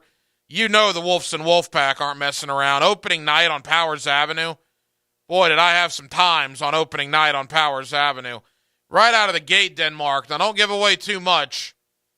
But I know that you were out at practice this week at Baldwin getting ready for the Wolves and Wolfpack. Do you feel that your boys are prepared for the challenge that lies ahead? Yeah, I don't know if I'm worried about that as much as I am if Wolfson somehow wins this game, if I'm going to be able to deal with you just nagging me. I will be obnoxious tomorrow night. Yeah, you're going to be like those Gator fans that were annoying you this morning. I will take my shirt off and run around this studio if Wolfson defeats Baldwin tomorrow night. It'll be a shindig in here on the Friday Night Lights postgame. And that's what you're going to expect every week. Every Friday night, we'll have Bowles and St. Augustine on 10:10 a.m. We'll have Bishop Kenny and First Coast on 92.5 FM. And then we will go on with the Friday Night Lights postgame show. Should begin tomorrow night, probably around 9 o'clock, 9:15 or so. Andrew Gibson will have a high school pregame show from 6 o'clock to 7 o'clock. I'll be a part of that as well as the Friday Night Lights shine bright beginning tomorrow, year 16 for us on that postgame show. Kurt Weiler over in Tallahassee, Florida State. They are on the field Saturday, week 0, the ACC Network. Keep in mind, most of us here in Jacksonville now have the ACC Network. That'll be a nice change from where we've been the last couple of years. I'm excited about the ACC Network. Florida State and Duquesne, a 5 o'clock kick on the ACC Network, and we will go to Tallahassee, Florida. Kurt Weiler, the Osceola.com, that's the Rivals website covering Florida State. What about the Noles coming into 2022? Is there any sort of hot seat for Mike Norvell? Florida State talk next. Also, coming up at the bottom of the hour, Frank Frangie, who was in Georgia today for both the Jaguar joint practices the last 2 days. We got a ton to do up until 10 o'clock, Jacksonville. We're glad you're with us. It's Hacker After Dark on a Thursday, 1010XL, 92.5 FM. Find the high groove this Saturday at Daytona. He's been dominant here throughout the evening. At Daytona, the final time off turn 4. Brought to you by the Plumbers and Pipefitters Local Union 234 on Jacksonville's NASCAR station, 1010XL. Training Camp. Get the latest on your favorite players with 1010XL's training camp coverage. From the practice field straight to you, we'll take you to camp. Brought to you by Kingfish Pest Control and Roland Reach Plumbing. Prosser here. Maybe you need a bigger home. You want to add an office. Maybe you want to maximize your equity while you can, but you're not sure where you want to move next. Maybe you're worried because your home needs costly repairs or upgrades. Let me put your mind at ease with these 4 words. Chad and Sandy Realty, the only real estate experts I trust and recommend with the sale of your home. Chad and Sandy guarantee multiple offers in 3 days or it's sold free. Get maximum convenience, maximum sales price, no required costly repairs. Pick your move date. Stay in your home after the sale, and you close on your dream home, and then move in with no long-term contracts. You can cancel at any time. John and Karen from Cedar Shores said, we had been in our home for 24 years, but all of a sudden we needed to move fast to care for a family member. Chad got us to our family member in a month. Sold our home for $20,000 over asking with multiple offers in days. Be a part of this and call Chad and Sandy today at 904-414-6200 or go to chadandsandy.com. That's Chad, ANDSANDY.com. Hey everybody, Mike Dempsey here for Pella Windows and Doors. These intense summer storms are a good reminder to visit the Pella showroom on Phillips Highway. Check out Pella's new Hurricane Shield and Defender series. These amazing windows exceed all coastal requirements for storm protection. Seriously, they can withstand the impact of a 2x4 shot out of a cannon at 50 feet per second. You want quality, style, and protection? Visit PellaJacks.com and the showroom on Phillips Highway right next to Tesla. That's Pella Windows and Doors. And now that the kids are back at school, you can see the beating your house is taking. Carpets, tile, grout, and even the sofa needs some cleaning. If your home needs some cleaning, give Zero Res a call. Right now, get 50% off tile and grout sealing. Zero Res, spell it forwards or backwards. It's the right way to clean. Hey, it's Jeff Prosser. Are you feeling the sting of higher interest rates and higher costs? All those credit cards and other loans are costing more and more every month. Inflation making everything else more expensive. But listen, your home can save you right now. Your home value is up, and there's a ton of cash in it that you can access with Loan Pronto. Loan Pronto specializes in zero-cost cash-out home refis. That means you can get tens of thousands in as little as 2 weeks. Pay off all those 23% rate credit cards and other loans. Consolidate everything into one super low payment. People who do this usually cut $800 or more from their monthly budget. And even if your home mortgage rate goes up a point or so, it's offset by your credit card rate going to zero. Call Loan Pronto now. Unlock that equity and wipe out bad debt. Do it now, and you can even skip your next 2 house payments altogether. So call 904-999-1508 or loanpronto.com. That's 904-999-1508. Equal housing lender, NMLS 1661781, subject to lender approval. Let's fire up the flavor and ignite those appetites. Let's slow down and smell the barbecue. Because all your favorites are smoked for hours and ready for eating when you are. From our famous ribs to slow smoked pork. Enjoy some perfection by the plateful, safely in our dining room or in the comfort of your home. With curbside pickup, drive-through, and delivery. Sonny's Barbecue.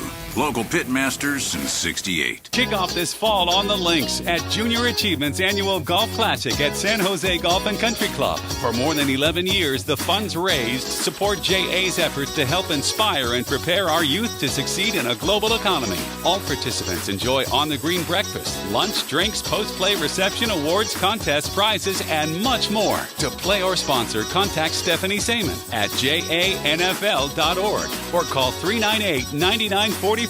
Extension 231. This 1010XL 92.5 FM hour is powered by Anajar and Levine Accident Attorneys. Call 904-600-4000. That's 904-600-4000.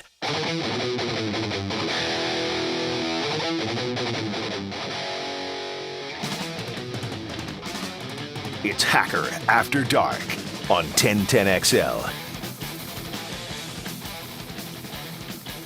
Now, another interview on the Farah and Farah phone line, brought to you by the accident attorneys at Farah and Farah. Back here on 1010XL and 92.5 FM in the city of Jacksonville. We are glad you are with us. The Florida State Seminoles begin year number 3 under head coach Mike Norvell in their 2022 season on Saturday.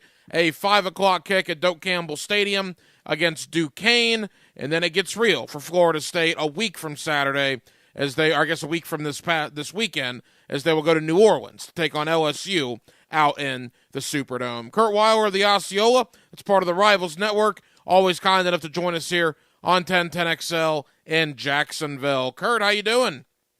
I am doing good. I have been counting down the days for a while, so it's nice that number's at, what, 3?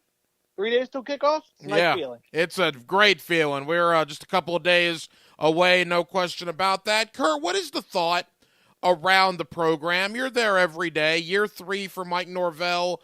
What is the thought going into 2022 for the Seminoles? the thought is, I mean, no doubt it's a challenging schedule, but it is definitely a team that looks far improved from, especially from what he inherited, but even I would say from last year. I mean, it's taken some time, but through the transfer portal, through the high school ranks, through just a refined strength and conditioning program, it's definitely a team that's starting to look the part a little more, especially at the top end of the roster. They stand to build a little more depth, but it's definitely going to be a more Florida State-esque team for sure this fall.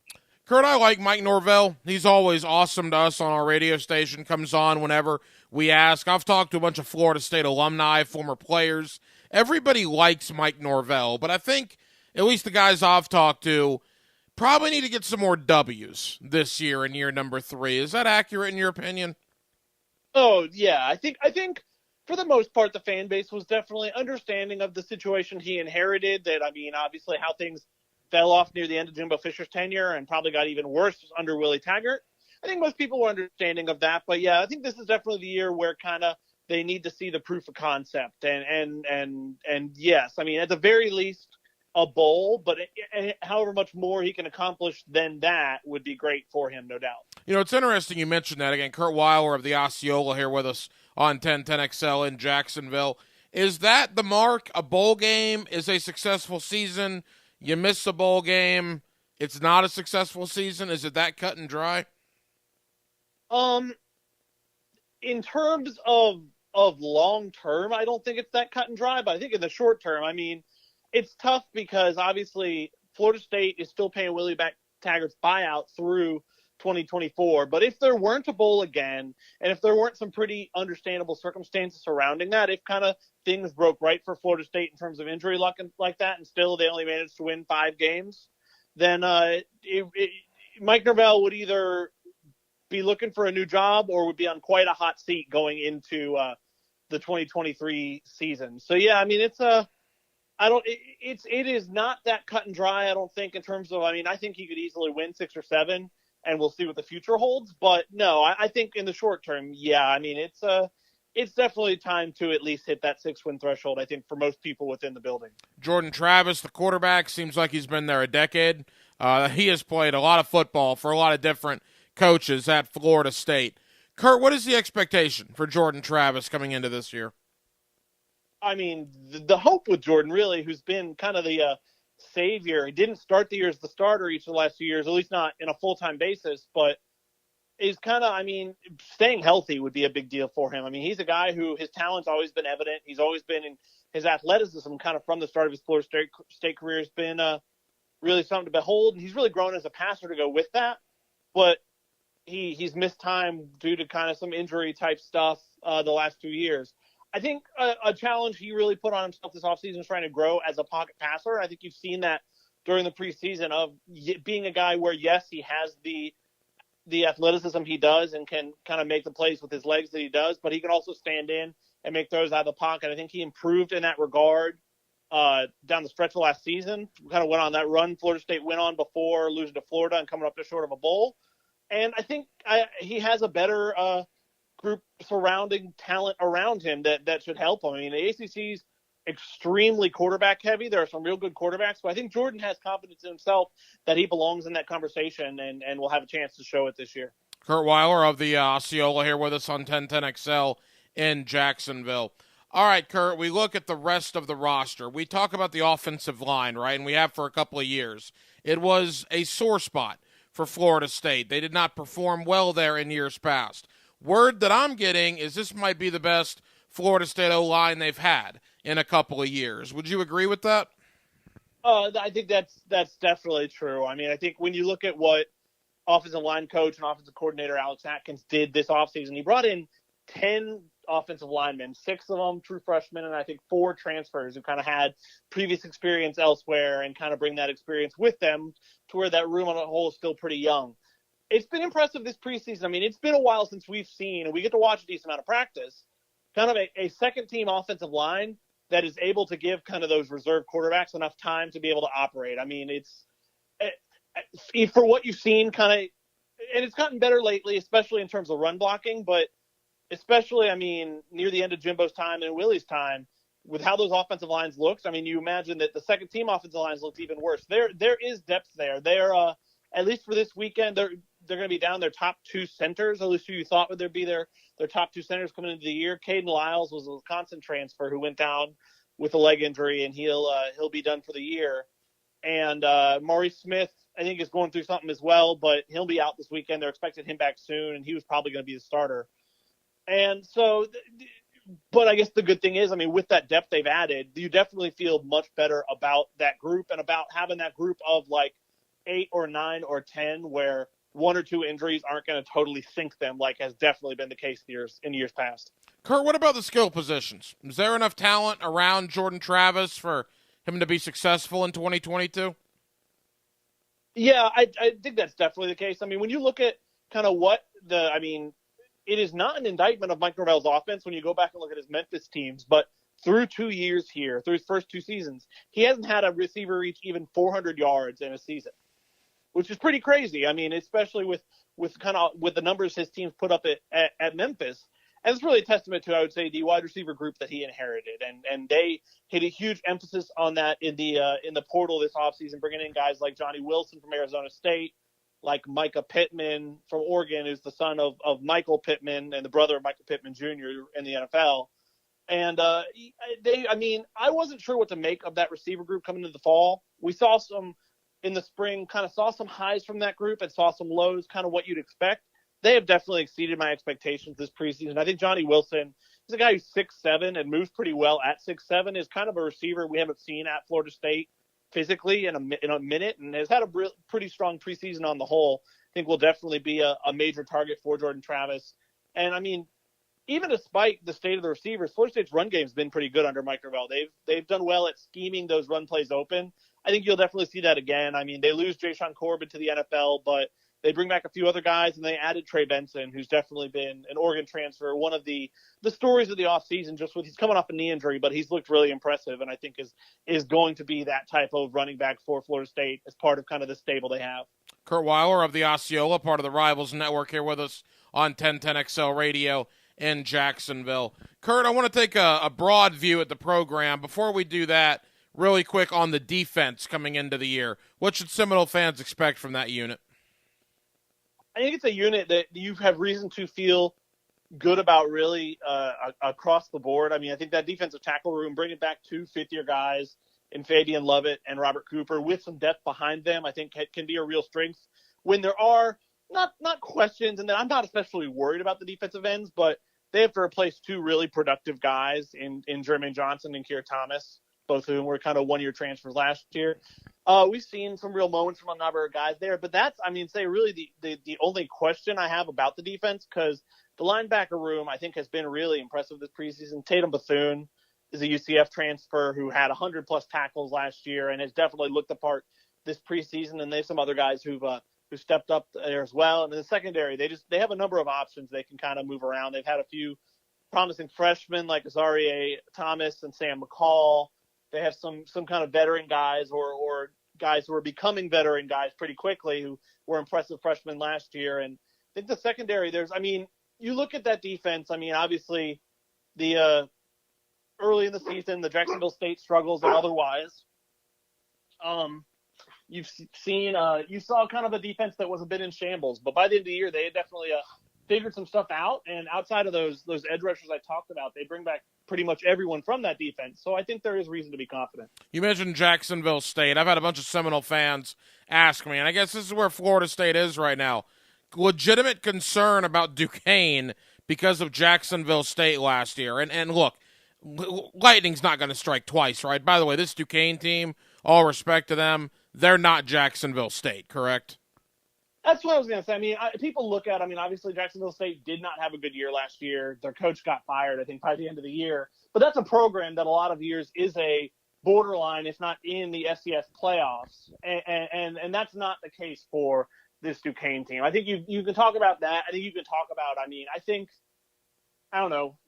Mike Norvell definitely learned some valuable lessons in that game last year. If you go back and watch that game, with how he treated things earlier, there was definitely a bit of kind of throwing some trick stuff out there and kind of maybe not taking the game as seriously as it should have before kind of that big lead had been built up.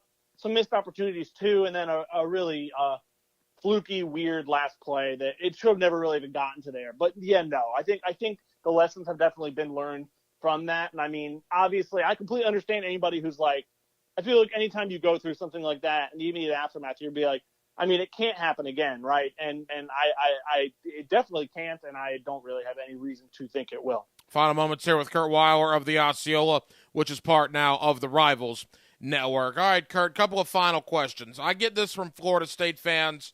You're the guy on the ground there in Tallahassee. Let me ask you.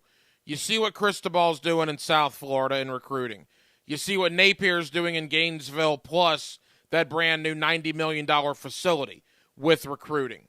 Any concern in Tallahassee that maybe Florida State's losing some momentum, if you will, to the other in-state programs? I think the bigger concern is just, I think Florida State fans are of the belief that, and I am of the belief, I would say too, I think Florida State will be fine if it wins. I think the thing is, I think you often see first-year coaches kind of get that first-year off-season recruiting bump. I mean, Mike Norvell got it a few years ago. That is a thing where, I mean, when they're the new staff in town and you can kind of talk about the new things and there's the new faces and all that, you can pitch a lot of before having to play a game. And obviously Florida State, with the state of the program of late, you can't pitch a ton of that. I think the biggest thing for Florida State, I think Florida State will be fine in recruiting. I've seen enough from the staff, the guys they've been able to land. I mean, top 100, borderline top 100 recruits with the state of the program, with no winning season since 2017. That I think if the wins come, the recruiting will come, and so that's what it really comes down to me. And then look, NIL, and I hate talking about that. I'm happy we're actually going to have some football. But I've had Florida State alums tell me, too, that there's an NIL problem in Tallahassee based on, what they're competing with Alabama, Clemson, Georgia, Miami, Florida. Is there anything to that? So it's interesting. Florida State was definitely a little late to the NIL game last year. You talk to people kind of involved with Rising Spear, the main Florida State NIL collective, and they'll say how the Travis Hunter situation last December was kind of an eye-opener for that, of the situation. But if Florida State was maybe a little later than the Florida collective and isn't as publicly visible as John Ruiz down at Miami, I mean, it's impressive how they've kind of caught up and are definitely competitive in that space. I don't think that's nearly that's not as big a problem for Florida State, definitely, as I thought it would be, as it was kind of becoming what it was. And obviously, we'll see what NIL becomes, where I think it's entirely possible how things are working now won't always be how they work. But no, I'm not overly worried about that on Florida State's end. I think they've done well to catch up after maybe a slower start than some of the others. Kurt Weiler of the Osceola. Kurt, final question. With Mike Norvell, look, we know the finances. We know they're still paying Willie Taggart. I personally think Mike Norvell's safe unless it's a catastrophe this year. What do you tell Florida State fans, though, if Florida State struggles again and you see what Primetime is doing out at Jackson State? There are Florida State fans that are starting to think, well, let's bring Dion in. What's your thought on that? I would be interested to see. I mean, I am by no means trying to will a coaching search into existence. They can be quite stressful, quite intense to cover. But it would be interesting to see how that played out. A lot of people would want Dion. Without having conversations with anyone, because I'm not going to have those conversations until it happens. I'd be interested to see if he would be the top candidate, because he is definitely wants things a certain type of way, and I'm not sure that it's the type of way that would mesh with Florida State's administration. So let's hope we don't have to deal with that, and we will cross that bridge when we come to it. Kurt Weiler of the Osceola, part of the Rivals Network. Kurt, congratulations on the website, being part of Rivals now, all the success you guys are having. Florida State kicks it off at 5 o'clock on Saturday. Let's do it again in a couple of weeks. We'll see where Florida State is at that point. Anytime, Ryan. Thanks for having me. She knows sports, she knows the Jags, and she knows how to handle Joe, Matt, and Leon. These bad boys are my favorite, too. Leah O'Brien is on XL Primetime. Women like her don't come along every day. Noon to 3 weekdays on 1010XL. Hun, Have you noticed the toilet's flushing really slowly? Yeah, and the shower's not draining well. Wonder what it is. Our septic tank needs to be pumped. You think? Dude, it's been years. The EPA recommends your septic tank should be pumped out every 3 years. Avoid damage to your drain field. Call Duck Duck Rooter today. Get better flows and better smells. When you're stuck, call the duck. 904-862-6769. Waste Management is paying a $5,000 bonus to CDL drivers and heavy truck mechanics for jobs in Jacksonville, Green Cove Springs, Callahan, and St. Augustine. Apply online at wm.com/careers. Equal opportunity employer. Dirks Bentley is live at Daly's Place, August 28th. You can win tickets with a VIP package. Text Dirks to the text line designed by Lifetime Enclosures for your chance to win at 641-1010. The 9 after 5 keeps rolling at Southampton. Joe C. inviting you to jump on the tee every Wednesday at the Golf Club of Southampton. Just call 287-PLAY and sign up. We'll give you a little time after work to get there. Always a fun 9-hole game. Chef Gary preparing something nice for afterwards. Prizes and more than anything else. Playing golf with buds and having some suds after.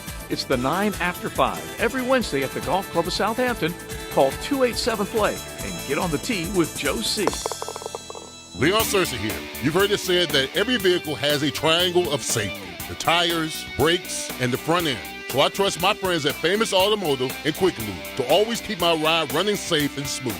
And listen up, and if you're an auto manager or service tech, you want to work with the best family in the business, visit any Famous Automotive shop today. They're hiring now. And hey, tell them Big Sur sent you. Famous Automotive and Famous Quick Lube, servicing every customer and employee like they're famous. Equal opportunity employer.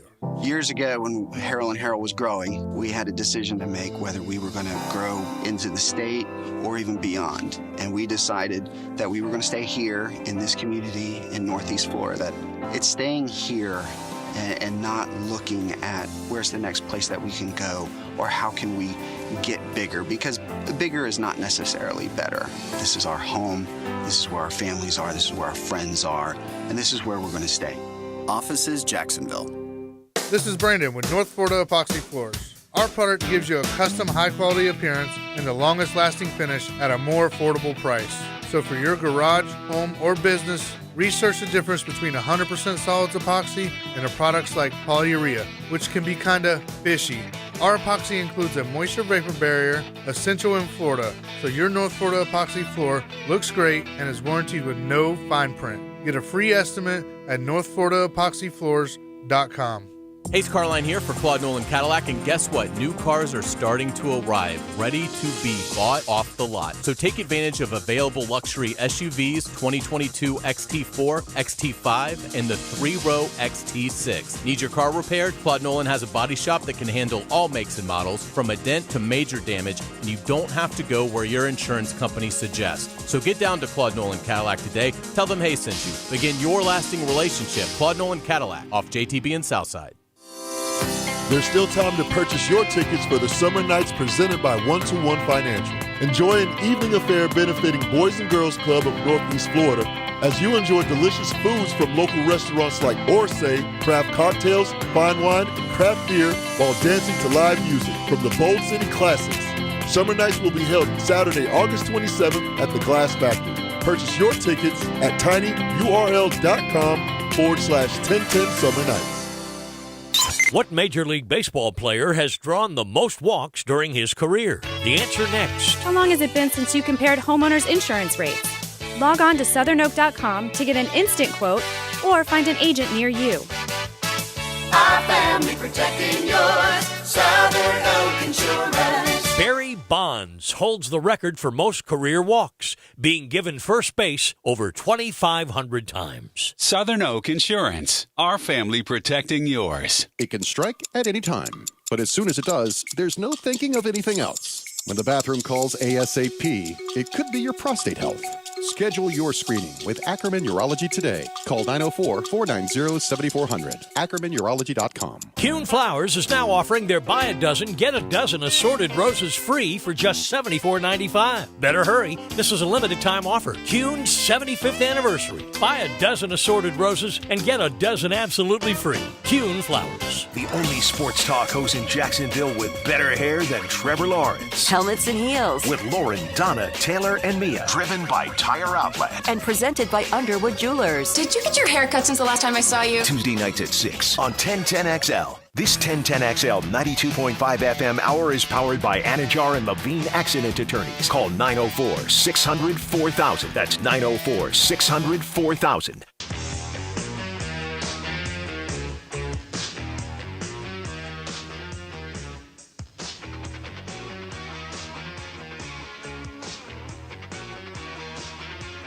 It's Hacker After Dark on 1010XL. Now, hello. Another great guest on the Farah and Farah phone line. Brought to you by the accident attorneys at Farah and Farah. Back here on 1010XL and 92.5 FM in the city of Jacksonville. We're glad you're with us. The Jaguars and the Falcons, Saturday, 3 o'clock. You'll hear the game right here on 1010XL, the final preseason game for the Jacksonville Jaguars. They've had a couple of joint practices in Atlanta. Let's go to Flowery Branch where the Falcons hold their training camp. The play-by-play voice of the Jacksonville Jaguars, Frank Frangie, has been in attendance, and he joins us today here on Hacker After Dark. Frank, how you doing? I'm doing well, Hack. It's been good being up here. I think the team really likes it. There's a little pep in their step when they work with 2 days. I think that you could really see them getting up here yesterday, working 2 days. They had a good feel about them, and you can tell that. It really felt that way. Yeah, it certainly looks like it in the videos that I've seen, some of the pictures that have come in. Frank, competing with another team, we're seeing this more and more throughout the league, and I got to tell you, it almost looks like these joint practices maybe mean more to these teams than the actual games do.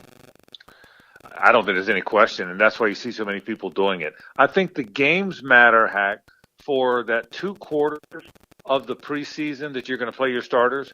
Some people do it week 3 now, and the last one. Some people do it week 2 and then sit out week 3. So I think that I think it matters for those 2 quarters. Other than that, these practices are way more important. Remember this: the starters of these football teams, they only play 2 quarters or so in the preseason, but they play every snap of these joint practices. So they're getting far more work at a joint practice than they are in a preseason game. So your take is dead on.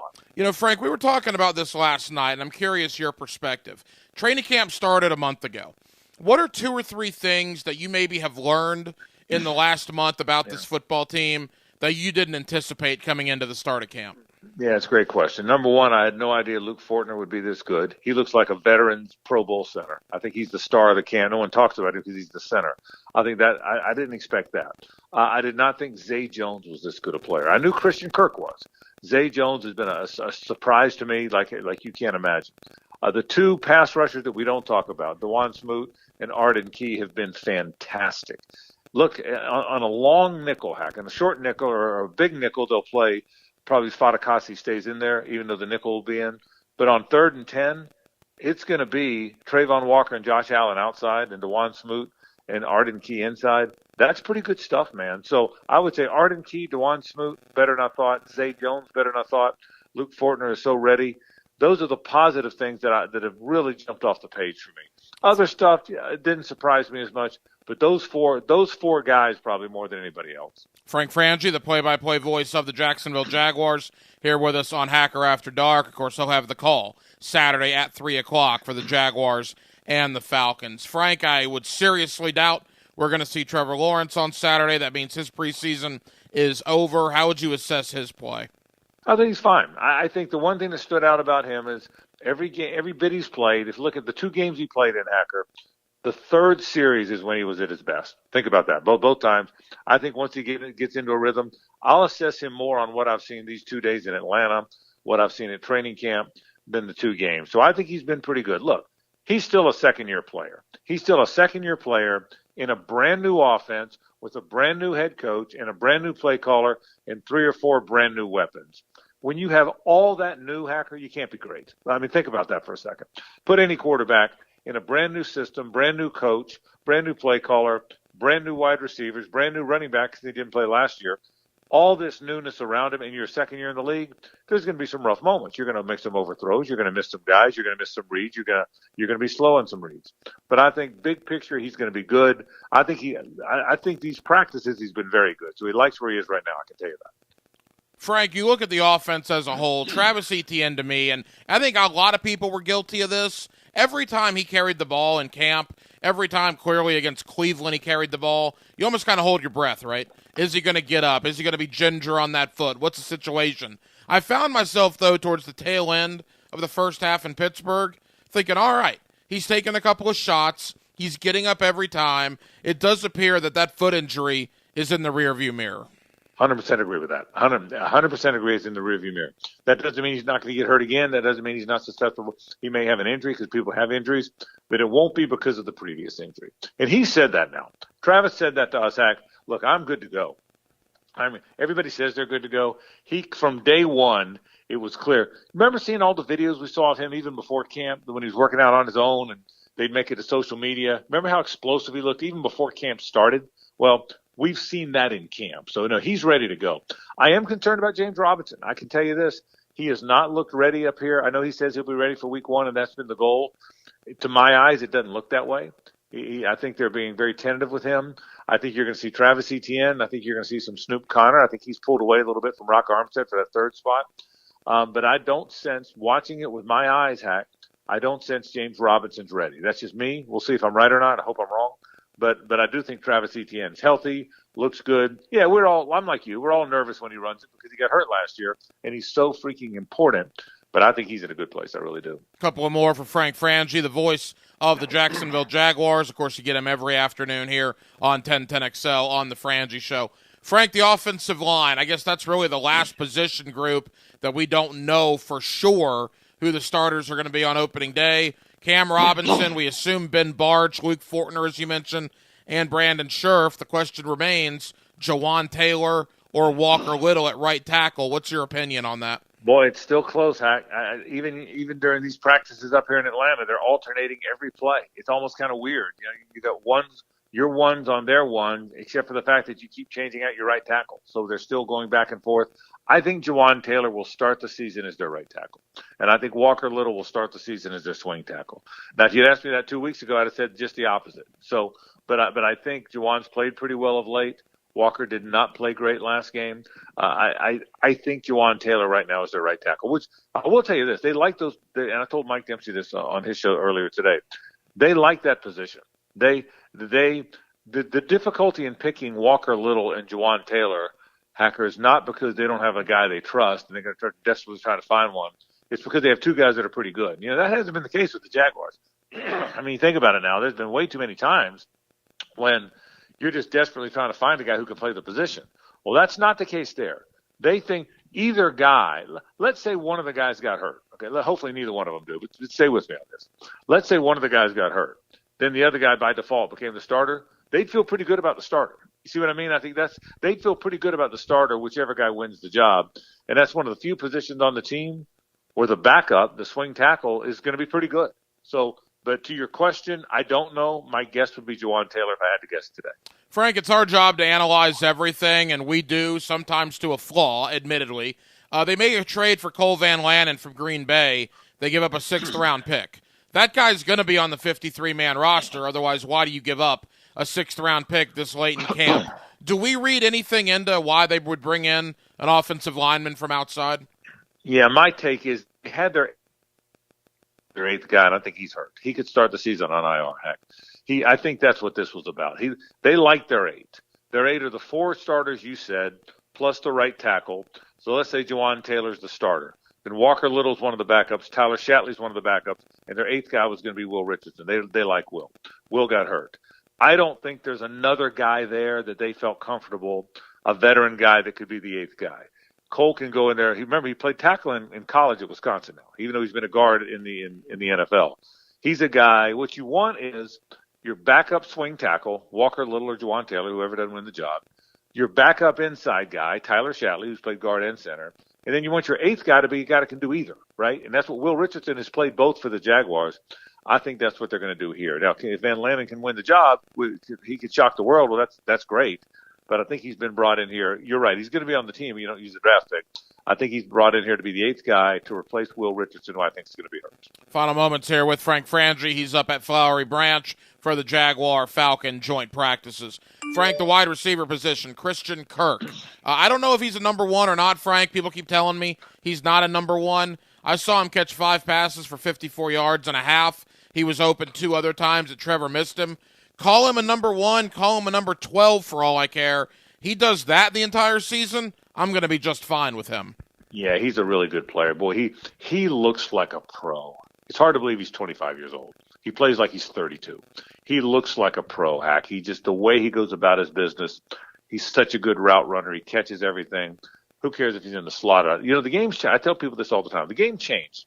100 years ago, it was receivers were a dime a dozen.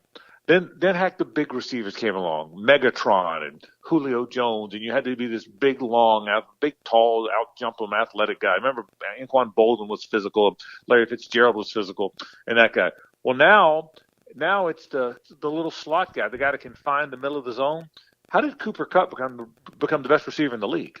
Because he's a slot guy that can find open areas and is a change direction guy. Tyreek Hill's a change direction guy. Well, I think that's how Christian Kirk plays, like those two guys do. So I think that guy is in vogue now, and that's why I think he's going to be such a good player. I'm very excited about watching Christian Kirk. The receiver position is interesting. Zay Jones, Marvin Jones, Christian Kirk are the first 3. I think the plan was Laviska was 4th, Jamal Agnew was 5th, and then they were going to have a battle for 6th. Laquan Treadwell, this guy Tim Jones has made a move, like a real move. I think he might be the 6th guy now. But now you got to wonder, what are they going to do with Treadwell, with Laviska?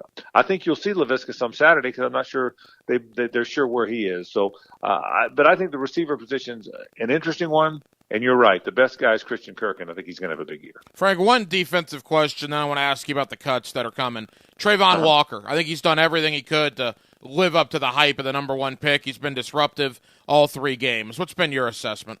Oh, I think Trayvon's been fantastic. I think here's the floor. The floor for Trayvon Walker is damn good player. That's the floor. That's just watching how hard he works, how big, physical, and athletic he is.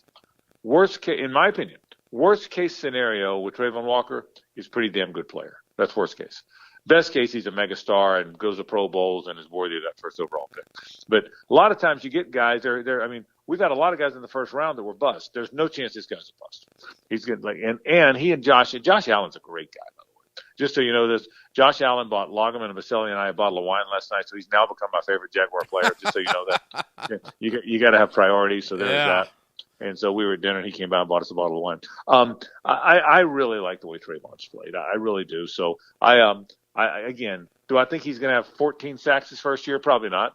But I think he's going to really affect the football team in a positive way. All right, Frank, as we wrap up with you, cuts are coming. The Turk is looming. 30 guys, roughly, are going to be released here in the next week or so. Any names that Jaguar fans might look at and say, whether it is a Chenault, a Chason, anybody along those lines, in your opinion? No, none of those guys. They're all on the team. I'm trying to think of any possible surprising cuts. Again, I think Tim Jones could have moved ahead of Laquan Treadwell. I don't know if Treadwell counts as a guy you're talking about because he had a bunch of catches last year. So if you asked me to guess today, I would guess Tim Jones is ahead of Treadwell. Treadwell may not make the team. So that's one guy. I'm going in my mind through who name guys that people would be surprised he's not on the team. I don't think so. I think, and maybe other markets are like this too. Maybe it's this way, Hack, because we have one pro team in this town. But I get the sense the fans really know this team. You know what I mean? The Jaguar fans really know the Jaguars. I've always been impressed by that. And so I'm trying to think if there's a name that you go, wow, they cut him. I don't think so. I'll tell you what's interesting. I think the third quarterback thing is interesting. So they were going to go Trevor and C.J. Beathard and move on and have 2 quarterbacks, and that's why they cut Luton and blah, blah, blah. Well, all of a sudden, Jake Luton's back. Now, part of that is they need someone to play in this game because I don't think, obviously, Trevor or C.J. are going to play. But I still don't know that C.J. is completely healthy. He spoke to that. Would not shock me to see them keep a third quarterback, which is unusual, but it would not surprise me to see them keep Jake Luton if they don't think C.J. Beathard's healthy yet. So I could see that. So I don't know if that's the kind of surprise you're looking for. But typically you keep 2 guys It would not surprise me if they go to at least to start the season, if they have all three quarterbacks on the active roster. Not because they're trying. I mean, Tampa Bay has three quarterbacks on the active roster because they think Gabbert's the better backup, but they want to protect Trask, right? Because they think they may have something. So that's the reason you keep three. If the Jags keep three, it's because they're not sure their backup, C.J. Beathard, is completely healthy yet. So that would not surprise me. So if there's any kind of a surprise, I would not be shocked now if Trevor, C.J. Beathard, and Luton are all on the active roster. He is the play-by-play voice of the Jacksonville Jaguars, my friend Frank Frangie. You also get him every afternoon here on the Frangie Show. Frank, congratulations on a great preseason, man. Best of luck to the Jaguars on Saturday. Safe travels. And don't worry, I will keep you updated on your Fighting Inglewood Rams tomorrow night as the Friday Night Lights get underway. Well, I count on you for that, as a matter of fact. You are my conduit to high school football, and we're expecting a big year in Inglewood, aren't we? Actually, I have no idea. Are we any good? I think you'll win some games, Frank. I think there will be a few W's in there. Okay. By the way, do we have our annual Inglewood-Wilson bet? We never pay up, by the way, but I still like verbally having the bet. Do we have a bet? I think I owe you about 90 beers at this point, but sure, we'll do double or nothing this year. How about that? Sounds good. Heck, thanks for having me on, buddy. Thanks, Frank.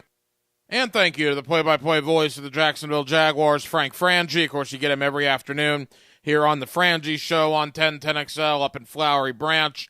The last couple of days, he will be on the call alongside Jeff Lageman and Tony Baselli for Saturday's final preseason game, Jaguars and Falcons, a 3 o'clock kick Saturday afternoon that you can hear right here on 1010XL and 92.5 FM. Well, that'll just about do it for a Thursday night edition of Hacker After Dark. We have a lot of people to thank, including, again, Frank Frangie. How about Kurt Weiler, the Osceola.com. That's the Rivals.com website for Florida State, as the Seminoles are less than 48 hours away from getting their regular season underway. They will host Duquesne at 5 o'clock Saturday afternoon at Doak Campbell Stadium. Always enjoy talking with my buddy John Michaels, radio morning show host, 680 The Fan, up in Atlanta. He does a terrific job up there.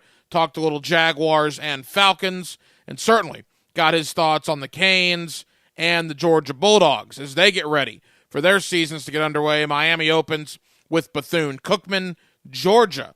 Interesting game next week against their former defensive coordinator, Dan Lanning, who is making his head coaching debut with the Oregon Ducks. And Step Durham from Wolfson High School, the brand new head coach.